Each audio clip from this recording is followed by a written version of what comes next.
So where is that pushback coming from? It's coming from, believe it or not, the light vehicle Really? manufacturers, which is sort of like, they're kind of out of their lane of traffic, I would say. Yeah. It is coming from the truck dealers, Okay. which are part of NADA, which is the Right. Automobile Dealers Association.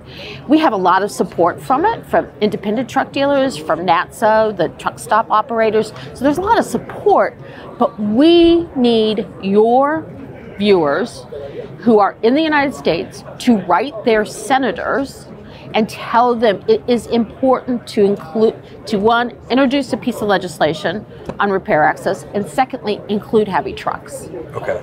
And I would also encourage them to download, if they haven't seen it, this QR code. This gives you access to the newest information and the newest grassroots messages, what we need right now. Because let's face it, we're going to get a lot of opposition to this bill, and it's very organized opposition.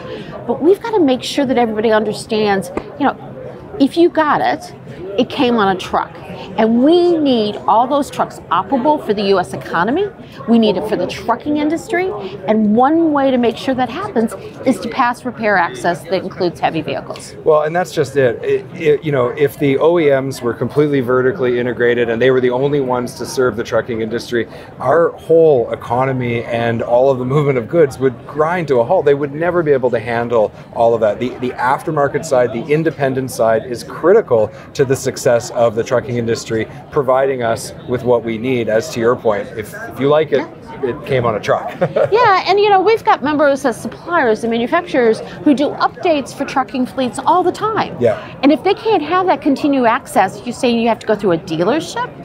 Or you have to go back to the vehicle manufacturer to get those updates. You know, anytime that the truck's out of service, that is delaying freight. That's right. We've seen that at the Texas-Mexico border. We see this all the time in weather. We do not need to make that situation worse by not providing repair access. And all you need to do is think back to when the supply chain collapsed during COVID to see the implications on our economy, on our day-to-day lives. Like, this is a significant challenge.